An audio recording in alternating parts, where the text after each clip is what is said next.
Hi, my name is Andrea Henson, and I'm the Assistant Director of Recruitment for Johns Hopkins Center for Talent to Youth. Thank you all for joining this webinar today. Today, we're going to talk a little bit about financial aid, but before we do so, I want to share with you all about CTY.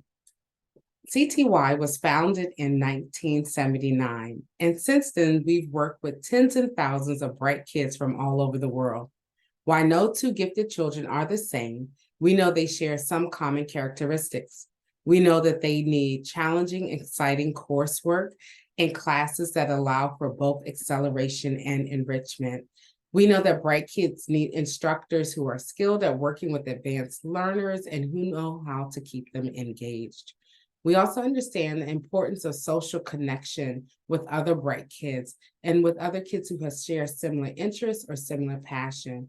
And we definitely know that bright kids need to have a place that's fun, a place where they can be themselves, and a place where they feel like they belong.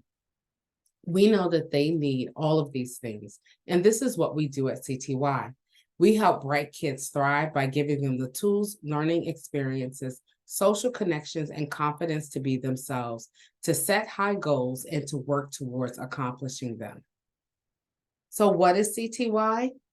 Well, CTY is a nonprofit academic center based at Johns Hopkins University. And that's, of course, America's first research university.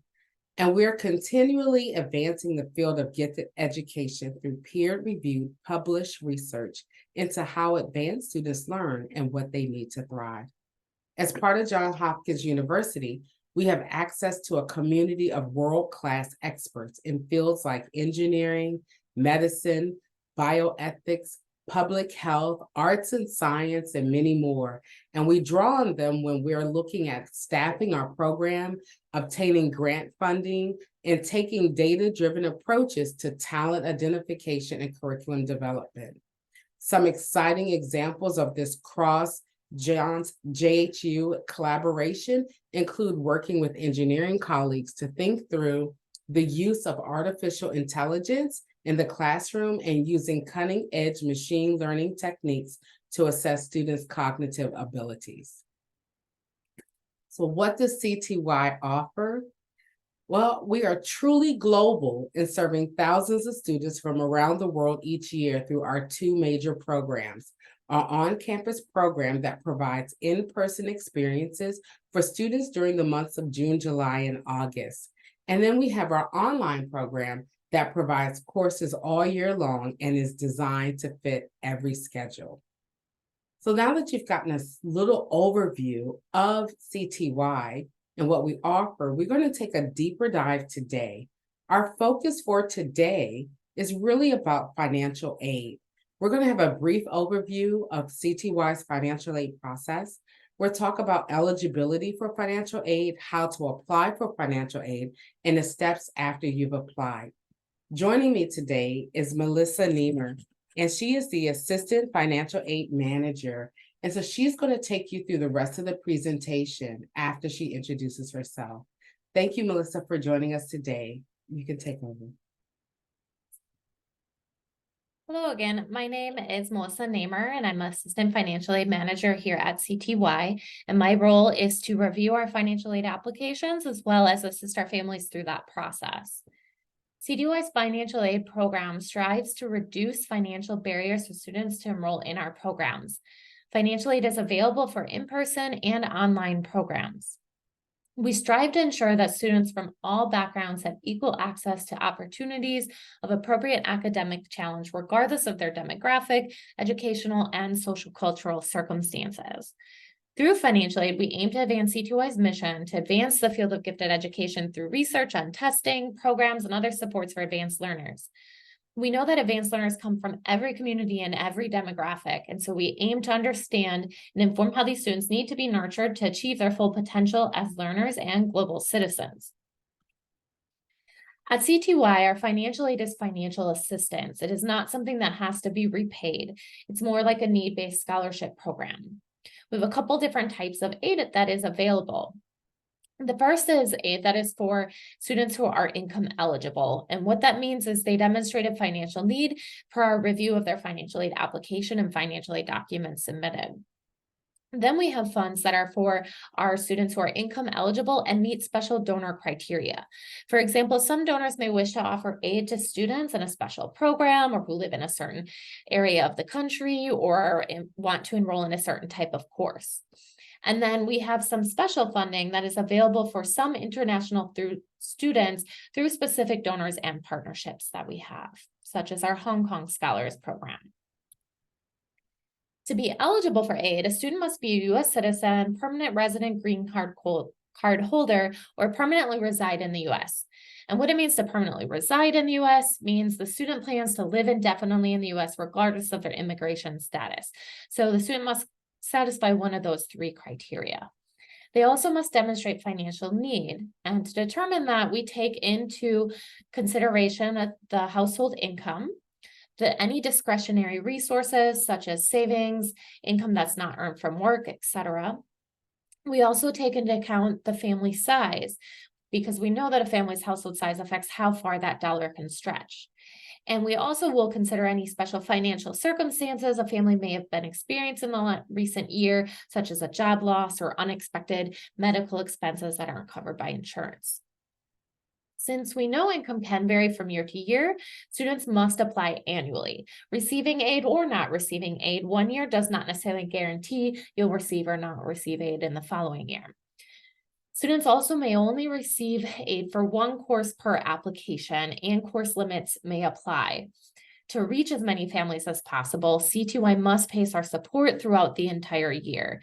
So as a result, we must limit the number of courses per academic year and academic session a student may receive aid. It's also important to note that financial aid is not available for U.S. students wishing to attend any of our programs outside of the U.S. However, international students may be eligible for special funding through some of our special partnerships, such as our Hong Kong Scholars Program. So to apply for financial aid, the first step is to fill out the application for your desired course or program and make sure to check on that first page, the box that says, I will be applying for financial aid. This will then make sure that you're provided with the financial aid application pages at the end of your course application for you to complete. As well as they will ask you to upload or submit the required supporting financial aid documents, which we'll discuss in more detail in a few moments. You'll also then be asked to pay a reduced tuition deposit to submit your application. For our on-campus summer programs, that reduced tuition deposit is $50, and for online programs, it's $15. It's also important to note that reduced tuition deposit may be refunded if we're unable to offer your student aid or we cannot register them for a course. So as I mentioned, there are income documents that are required to complete your application. These are similar to income documentation that's required when applying for financial aid for college or at other private schools.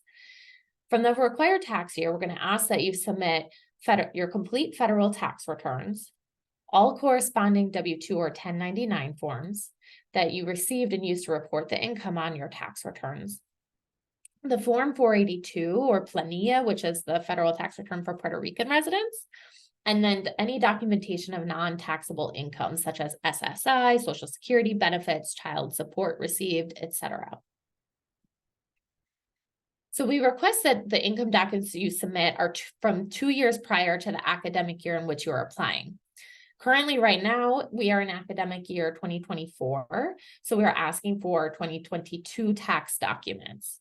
If you were to apply later in our next academic year, which would be applying between July 1st of 2024 through June 30th of 2025, you would then be asked to submit 2023 tax documents.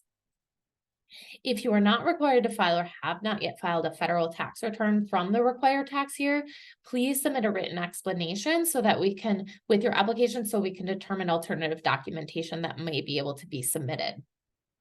One of the most common things that slows down the review process is when families do not submit all the documents required. For example, they might only submit their W-2s but not their taxes, or vice versa. Or sometimes taxes or tax documents from the wrong tax year. So please be sure to pay attention to the tax year that's being required. And again, if you're missing something, we'll be sure to let you know. So just make sure to watch your email for any updates from us after you submit your application. So to help you kind of locate the documents that we're requesting, this is an example of the U.S. federal tax return. It's important that you submit your complete federal tax return, including both pages 1 and 2 of the 1040 and all accompanying schedules such as Schedule 1, C, and or E or F. This is an example of a 2022 W-2 form, and this is a form that you would receive from your employers and use to report the wages on your federal tax return. So if you have wages reported on your federal tax return, we do require all W-2s that support what's reported on your taxes, especially to verify what's reported is correct, as well as there's additional income information that is on your W-2s that we need as well. This is an example of a 22 1099-R form, and this is the form you receive from your financial institutions regarding any pension or annuities or retirement distributions you received in the year and needed to report on your income tax return. This is an example of a 2022 1099-G form, and this is the form that you would receive from your state government regarding any unemployment compensation benefits you received in the year and needed to report on your tax return. These two forms are probably the ones we see most families forget to submit the most. But again, we will just let you know by email if you're missing them so that you can get them to us and complete your application. And lastly, this is an example of the Form 482 or Planilla, which is the federal tax return for Puerto Rican residents. So we'd accept either the Form 482 or the U.S. Form 1040, whichever you use to file your taxes with the U.S. government. I know we went through a lot of documents, but to show you it's not so scary, we're going to do a quick walk through the application to see how easy and quick it is to apply. So your first step, as we said, would be to log into My CTY as a parent and select the program for which you wanted to apply. So if you're looking to apply for an online programs course, you would select enroll in a new course, and then make sure on that first page, you are checking that I will be applying for financial aid so that you're provided the financial aid application pages at the end. As you continue through, you'll enter your student information, parent contact information, note the courses for which you wish to apply, and then you will be taken to the financial aid pages. And the first page is going to be asking for household information. And this is where it's going to ask you those questions about if your student is a U.S. citizen or a permanent U.S. resident green card holder, or if they permanently reside in the U.S. It'll also ask about parents' marital status and the date of that status. So if, for example, if the parents are married, you would select married and the date of they got married would be here, or if they were divorced, you would note divorced and the date of which they were divorced. For applicant currently lives with, we would like you to provide us if they live with both parents, the father has primary custody, or if the guardian or the mother has primary custody. For divorced or separated parents or parents who do not cohabitate, for this question, we ask that you answer the parent with whom the student resided the most in the past 12 months. So if that would have been the mother, you would select the mother, or if it was the father, you would select the father. If that custody split is 50-50 or cannot be determined, then select the parent who provided the most financial support in the last 12 months. And again, if they're married, then you would select married, and if they live with both, you would say both parents. The household side, we ask you to provide the number of members in the student's household that includes the applicant and the parent, primary parent or guardians, or if separated, the primary custodial parent. For household and financial information, we're going to ask you to provide some household financial information that isn't represented in your income documents and your tax returns, such as child support received. So any support that may be received from a non-custodial parent for a child or another child in the household, any veterans benefits, as well as any other untaxed income that's not reported elsewhere, such as Social Security benefits, SSI, etc. And then in here, it's going to ask you to provide the total amount that the parents have in their cash savings or checkings account. And if you have your own business, we're only looking for what you have in your personal checking savings accounts and are what is used to pay the family bills, not your business accounts. And then the next page is where you can note if you have any special circumstances that your family may have recently experienced, such as a change of income, change in household circumstance, or any other unexpected extenuating expenses, such as uninsured medical expenses. If any of those apply to your family, you would just check all those that apply. And if you do check any of those, be sure to upload a special circumstance explanation. And that can just be in a Word document explaining that special circumstance so that we can take it into consideration and determine if any additional documentation is needed for that special circumstance review. Here, you will also be asked to upload those required documents that we talked about earlier. And if you don't remember what there are, you can just click here and it will take you to the handy list of the required documents to complete your application, as well as the required tax year. And you would just select the type of document you're attaching, look for the document in your computer, and then just choose it and then click upload. And once it's uploaded, you'll see it listed here below. If you don't have a scanner, you can certainly just take pictures of your documents that you are submitting and just make sure that they're clear and legible. And then once you've uploaded your documents, you will just enter your name here to verify that everything's accurate and complete. If you don't have the documents at the moment of application, you can submit them after you submit your application, but we won't be able to make a financial aid decision until we receive all required financial aid documents. And then you'll continue and come to the review page where you can make sure everything is accurate and complete on your application. And then we'll reach the point where it will ask for the reduced tuition deposits that we talked about earlier, which for this online course would be $15. And again, that can be refunded if we're unable to offer your student financial aid or if they cannot be assigned to a course. And you can pay that by entering your checking account information or your credit card information. So what do you need to do once you've submitted your application? So the most important thing is to watch your email for any financial aid updates from us. As we said earlier, if you're missing any documents needed, we will alert you by email. We also send your financial aid decision by email.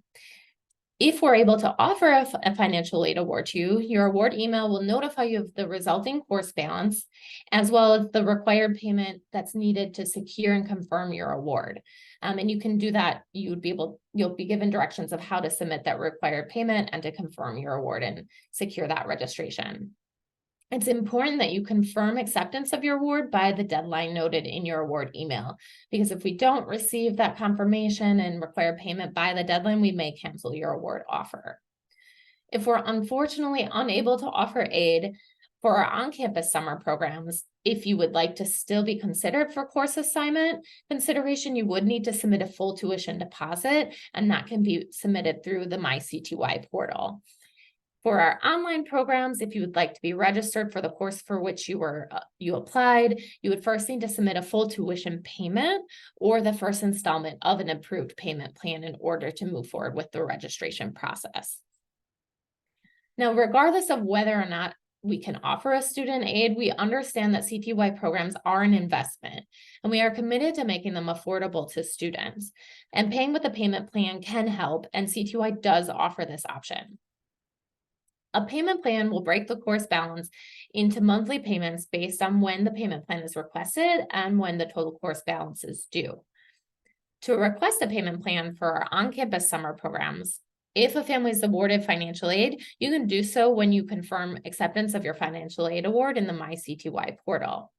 If we're unable to offer aid for the on-campus summer programs, once you've submitted a full tuition deposit and have been assigned to a course, you can then contact our CTY accounts receivable department, and they'll be happy to assist you and set up a payment plan for the remaining course balance.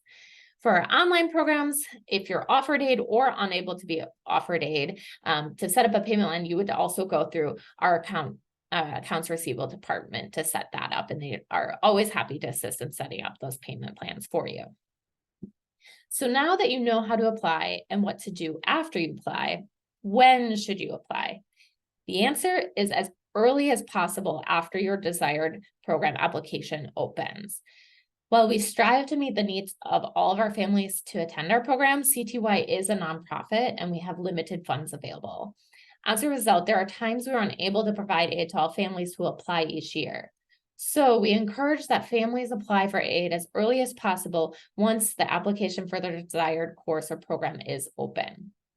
For our on-campus programs, the application typically opens in early November. And for our online programs online courses that are in the next academic year typically open in the January prior to that academic year. So for example, for our courses that start July 1st, 2024 or later, the application for those courses will typically open in early January of 2024. So the January prior to July 1st. We understand that we have provided a lot of information, but also just skimmed the surface. So please feel free to ask us any questions that you might have about financial aid. You can contact us at ctyenrollment@jhu.edu when we are happy to assist you. Each financial aid team member has over 10 years of experience in the education sector between recruitment, enrollment, financial aid in both profit and nonprofit sectors. So we understand the important role of financial aid in making sure all students have an opportunity and finances are not an obstacle. We also have staff on hand that speak Spanish. So if you prefer to communicate with us in Spanish, we are happy to do so. Estamos encantados de hablar en español con los que quieren comunicar con nosotros en español. So if you have any questions, please contact us at ctyenrollment@jhu.edu. Thank you, and we look forward to receiving your applications and working with you very soon. Thank you very much, Melissa, for joining us today. And thank you, families, for participating in the webinar. Again, if you have any questions, you can email us at ctyenrollment@jhu.edu. Again, thank you all and have a great day.